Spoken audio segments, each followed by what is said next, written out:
नमस्कार दोस्तों, मेरे इस कहानी के चैनल पर आपका बहुत बहुत स्वागत है। आज की नोक झोंक है सास और बहू के बीच की। चलिए सुनते हैं। मोबाइल फ़ोन लगातार बज रहा था। गहरी नींद सोई मीरा आवाज़ सुनकर घबराते हुए उठी। इतनी सुबह सुबह कौन हो सकता है? कहीं कोई बुरी खबर तो नहीं? भय की एक लहर उसके अंदर दौड़ गई। उसने सामने लगी घड़ी पर नज़र डाली। 6 बजे थे। अभी तो बाहर रोशनी भी नहीं हुई थी। वैसे भी सर्दियों की सुबह में 6 बजे अंधेरा ही होता है। इससे पहले कि वो फ़ोन उठाती फ़ोन कट गया। झुंझलाते हुए उसने टेबल लैंप ऑन किया। मिस कॉल चेक करने पर पाया सासू माँ का फ़ोन था। उसके मन में अनेक तरह की शंकाएं उठने लगीं। ज़रूर कोई गंभीर बात है, तभी तो इतनी सुबह सुबह फ़ोन किया है। माँ ने सोचकर उसने पराग को उठाना चाहा, तभी फिर से मोबाइल बजा। हेलो माँ, नमस्ते, आप कैसी हैं? सब ठीक है ना? मीरा के स्वर में घबराहट थी। देर रात तक जगे रहने के बावजूद उसकी नींद पूरी तरह खुल गई थी। सदा खुश रहो। मीरा के नमस्ते का जवाब में अनुराधा ने उसे आशीर्वाद दिया। यहाँ सब ठीक है। मैंने तो यह जानने के लिए फ़ोन किया था कि तुम उठी कि नहीं। आज तुम दोनों की ही छुट्टियाँ खत्म हो रही हैं। ऑफिस जाने की तैयारी करनी होगी। अच्छा, पराग को भी समय से उठा देना। मेड को टाइम से आने के लिए कह दिया था ना। नई नई गृहस्थी है।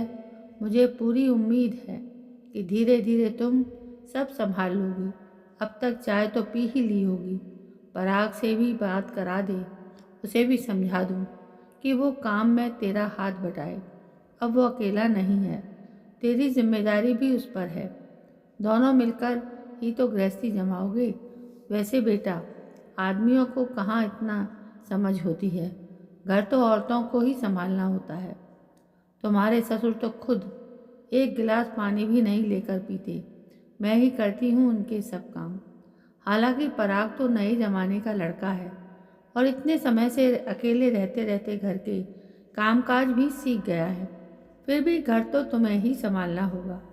अनुराधा लगातार हिदायतें दे रही थी। मीरा को उनकी बातें और लगातार दी जाने वाली हिदायतें सुन बड़ी हैरानी हुई, पर वो उनकी बातों की अवहेलना नहीं कर सकती थी। अतः बोली, आप चिंता न करें माँ, मैं सब संभाल लूँगी। पराग अभी सो रहे हैं, उठते हैं तो बात कराती हूँ। मीरा ने बहुत ही ठहरे हुए स्वर में कहा। कहीं सासू माँ को बुरा न लग जाए, इस बात का भी उसे ध्यान रखना था। पराग की नींद डिस्टर्ब ना हो इसलिए वो बाहर ड्राइंग रूम में आ गई थी। फ़ोन कट गया तो मीरा ने चैन की सांस ली। उनकी शादी हुए अभी 1 महीना ही हुआ था। दोनों ही दिल्ली में नौकरी करते थे और यहीं रहते थे, इसलिए शादी के बाद वे यहीं रहेंगे ये तो पहले से ही तय था। पराग के मम्मी पापा और बाकी रिश्तेदार लखनऊ में रहते थे। पराग की बहन सुधा की शादी हो चुकी थी और वो देहरादून में रहती थी। पराग और मीरा की वैसे तो यह लव मैरिज नहीं थी, पर उनके कुछ दोस्त कॉमन थे जिनके कारण उनका परिचय हुआ था। संयोग की बात है, जब मीरा के पापा उसकी जॉब लग जाने के बाद उसके लिए लड़के की तलाश कर रहे थे, तो मम्मी की एक सहेली ने, जो लखनऊ में रहती थी और पराग के परिवार से परिचित थी, पराग का रिश्ता सुझाया। दोनों परिवारों को एक दूसरे का परिवार भी पसंद आया और पराग व मीरा भी। वे दोनों तो इस तरह खुद को आमने सामने खड़े देख हंसे बिना ना रह सके थे। उन्हें क्या पता था कि एक दिन वे दोनों पति पत्नी बन जाएंगे। हालांकि उनके दोस्तों ने तो यही कहा कि वे अवश्य ही प्यार करते होंगे और इस तरह चक्कर चलाकर अपने परिवार वालों को मना लिया होगा। शादी बेशक संयोग से हुई थी, पर इस समय तो दोनों ही एक दूसरे का साथ पाकर बेहद खुश थे। कुछ दिन लखनऊ अपने ससुराल व कुछ दिन हनीमून में बिताकर वे दिल्ली वापस आ गए थे। उन्हें काम पर वापस जाने से पहले घर भी सेट करना था, पर जब से उनकी शादी हुई थी, मीरा की सास दूर बैठकर भी हर बात में दखलंदाजी करती थी। जैसे कि टाइम से सोते हो कि नहीं, खाना बनाती हो या होटल में खाते हो, घर के लिए कैसा और क्या क्या सामान लेना चाहिए, पर आपको क्या पसंद है क्या नहीं। कई बार मीरा को लगता कि साथ ना रहते हुए भी उसकी साथ उनके बीच हमेशा रहती है। सुबह शाम न जाने कितनी बार फ़ोन करती। कुछ दिन तो उनका इस तरह चिंता दिखाना उसे अच्छा लगा था, पर फिर जब वे हर बात खोद खोद कर पूछने लगी तो उसे बहुत अटपटा लगा। ठीक है कि वे अपने बेटे और बहू की खुशी चाहती हैं, उन्हें कोई तकलीफ़ ना हो इसलिए हिदायतें देती रहती हैं, पर वो भी तो अपनी तरह से कुछ करने की आज़ादी चाहती हैं। वह भी निर्णय लेने में सक्षम है। उनका बात बात पर टोकना उसे खलने लगा था, लेकिन वो यह रोज़ सोचकर अपने मन को समझा लेती कि अभी उनकी शादी हुए ही दिन कितने हुए हैं, शुरू शुरू की बात है। फिर सासू माँ खुद ही ज़्यादा टोकना छोड़ देंगी। जल्दी कैसे उठ गई? पराग ने सोफे पर बैठते हुए उबासी लेते हुए पूछा। उसे अभी भी नींद आ रही थी। नहीं, माँ का फ़ोन आ गया था, तुम बात कर लेना। और फिर चाय बनाने के लिए किचन में चली गई। इतनी सुबह? माँ को भी चैन नहीं। किचन में उसके पीछे आ खड़े हुए पराग ने मीरा की झूलती लटों से खेलते हुए कहा। हाँ, दूर बैठी भी इस मिसाइल छोड़ती रहती हैं, बेटे की चिंता में परेशान रहती हैं। क्या पता मैं तुम्हारा ठीक से ख्याल रख पा रही हूँ या नहीं। मीरा के स्वर में थोड़ा व्यंग का पुट था। मैं अपना ख्याल खुद रख सकता हूँ, माँ ये बात अच्छी तरह जानती हैं। पिछले 2 सालों से अकेला रह रहा था, सब मैनेज कर ही रहा था। मैडम, हम तो खाना भी बनाना जानते हैं, यह बात तो आपको भी पता है। तो बताइए, नाश्ते और लंच के लिए क्या बनाया जाए? पराग का यूँ हर चीज़ को लाइटली लेना उसे बहुत रिलैक्स फील कराता। किसी भी बात को प्रॉब्लम बनाने के बजाय तुरंत हल करने में यकीन रखता है। दोनों मिलकर किचन का काम खत्म कर तैयार हो ऑफिस के लिए निकल गए। मीरा का ऑफिस पहले पड़ता है, इसलिए पराग उसे छोड़कर गया। वो इस बात से खुश थी कि ऑफिस आने जाने में उसे अब कोई परेशानी नहीं होगी। पहले वो चार्टर बस पर निर्भर थी, पर अब आराम से पराग के साथ कार में जा सकती थी। दिल्ली में ट्रांसपोर्ट और ट्रैफिक की समस्या इतनी भीषण है कि इंसान की आधी ज़िंदगी तो इसी आपाधापी में निकल जाती है। इन दोनों की ज़िंदगी मज़े से गुजर रही थी। ऑफिस हो या फ्रेंड सर्कल, सब मीरा से यही कहते, यार तुम कितनी खुशहाल हो। सास दूर रहती है, ननद की शादी हो चुकी है, तुम ही घर की बॉस हो, वरना हम तो सास ननद की टोका टाकी में ही उलझे रहते हैं। ट्रेजेडी तो यह है कि आजकल की सासें हैं तो बहुत मॉडर्न, एजुकेटेड भी हैं, नौकरी भी करती हैं, पर जब बात बहू की आती है तो अपना वर्चस्व बनाए रखने के लिए उसके हर काम में कमियां निकालने में पीछे नहीं रहती हैं। मेरी ही सास को देख लो, टीचर है, पर बहू से कैसे व्यवहार करना चाहिए इसकी ट्रेनिंग कभी नहीं ली है।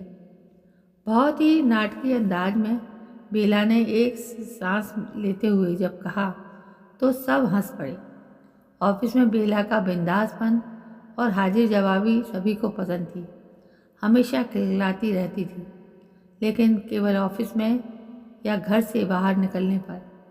सास के सामने ज़्यादा खुश रहो तो उन्हें एक तरह की जलन होती है। मेरा तो एक्सपीरियंस यही कहता है। इसलिए यार, घर पहुंचते ही मैं दुखी सा चेहरा बना लेती हूँ। अब तो मेरा पति भी इस ट्रिक को समझ गया है, इसलिए इस सिचुएशन को हम एंजॉय करते हैं। बेला की बात सुन सब दांतों तले उंगली दबा लेते हैं। उसकी फिलॉसफी से सब सहमत थे, पर हर कोई ऐसा करने की हिम्मत नहीं रखता, इसलिए सह रही थी सास की दखलंदाजी। अरे यार, मैं कोई खुशहाल नहीं हूँ। बेशक मेरी सास यहाँ नहीं रहती, लेकिन वे तो दूर बैठे भी मिसाइलें छोड़ती रहती है। दिन में कई कई बार फ़ोन कर डिटेल में सब कुछ पूछती हैं, राय देती हैं और हिदायतों का पुलिंदा भी फ़ोन पर ही पकड़ा देती हैं। मीरा ने मेज़ पर रखी फाइलों को समेटते हुए कहा। उसके चेहरे पर शिकन साफ दिखाई दे रही थी। ऑफिस में कई बार जब मैं फ़ोन नहीं उठा पाती तो व्हाट्सएप मैसेज की झड़ी लग जाती है। म्यूट करके रखा है उनका नंबर, वरना सारा दिन मैसेजों की आवाज़ ही सुननी पड़ती। मीरा की बात सुन सब चौंक गए। सच? रमा ने माथे पर हाथ मारते हुए पूछा। क्या वे ये भी पूछती हैं कि तुम लव कैसे करती हो, आई मीन सेक्स? बेला ने मीरा को कौनी मारते हुए कहा। यार कभी तो सीरियस हो जाया करो। मीरा ने उसके गालों पर चिकोटी काटी। जब भी वे वीडियो कॉल करती हैं तो मुझे नाइटी बदल सूट या साड़ी पहननी पड़ती है। कई बार पराग उन्हें टालना भी चाहते हैं तो कहती हैं बहू से बात किए बगैर, उसकी शक्ल देखे बगैर चैन नहीं पड़ता। मीरा ने सास की नकल उतारी। ऑफिस से निकलते हुए मीरा सोच रही थी कि शुक्र है पराग इस बात को समझ रही हैं कि माँ ज़रूरत से ज़्यादा हस्तक्षेप करती है। अक्सर कहते भी हैं माँ अगर हमारे साथ रह रही होती तो न जाने क्या होता। मैं तो तुम दोनों के बीच सैंडविच ही बन जाता। दूर बैठकर भी पल पल की खबर रखना चाहती हैं तो मैं तो उस स्थिति के बारे में सोचकर ही सहम जाता हूँ। तुम्हें लेकर शायद माँ बहुत ज़्यादा पॉजिटिव हैं। मीरा की बात सुन पराग खिलखिलाकर हंस पड़ा। इकलौता होने का परिणाम है। पॉजिटिव तो वे सुधा को लेकर भी हैं, फिर तो उसकी लाइफ में भी दखल अंदाजी करती होंगी। मीरा की बात सुन पराग फिर हंसा। वहाँ मुमकिन नहीं है, क्योंकि सुधा की सास बैलिस्टिक मिसाइल है, सीधे टारगेट पर गिरती हैं।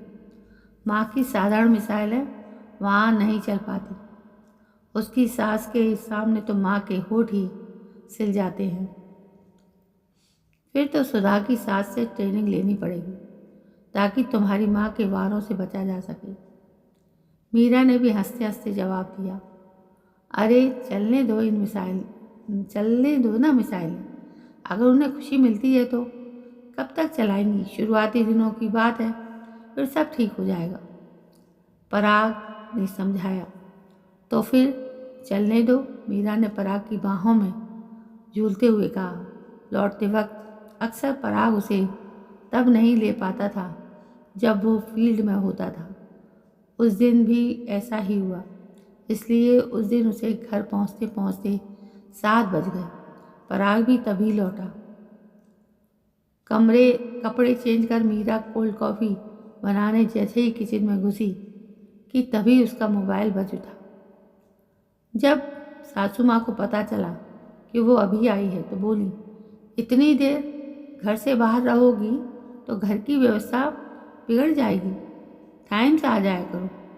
अब खाना घर पर बनाओगी या बाहर से ऑर्डर करोगी? आजकल तो ये फैशन ही बन गया है कि रेस्टोरेंट से खाना मंगवा लो। मीरा की सास उसे कुछ बोलने का मौका ही नहीं दे रही थी। उसने स्पीकर ऑन कर दिया कि पराग भी बात कर सके, पर वो तो कॉफ़ी पीते पीते उनकी बातों का जैसे मज़ा ले रहा था। मैं इतनी दूर बैठी हूँ, वरना आ जाती तुम्हें थोड़ी मदद हो जाती। फिर तुम्हारे ससुर भी तो ज़्यादा ट्रैवल नहीं कर सकते, उन्हें छोड़कर मैं कहीं नहीं जाती। इधर सुधा की भी डिलीवरी होने वाली है। उसकी सास का कहना है कि पहला बच्चा है, इसलिए परंपरा के अनुसार वो मायके में ही होना चाहिए। अब तुम लोग भी प्लान करो। 6 महीने हो गए हैं, इसलिए तब नौकरी छोड़ देना। बच्चा पालना कोई हंसी खेल नहीं है। मैं तुम्हें सब समझा दूंगी कि बच्चे की परवरिश कैसे की जाती है। मीरा की सास लगातार मिसाइलें छोड़ रही थी और वो चुपचाप बैठी धीरे धीरे कॉफ़ी के सिप लेते हुए सोच रही थी कि कहाँ से लाएं वो बैलिस्टिक मिसाइल। तो दोस्तों, ये थी सास बहुओं के बीच की छोटी सी नोक-झोंक जो इस वीडियो में, इस कहानी में आपको सुनाई दे रही होगी और आपको पसंद भी आई होगी। दोस्तों, यदि पसंद आई हो तो प्लीज़ मेरे इस चैनल को सब्सक्राइब करना ना भूलें। कल मैं फिर हाजिर होती हूँ एक नई कहानी को लेकर, एक नए जोश के साथ। तब तक के लिए जय हिंद, वंदे मातरम।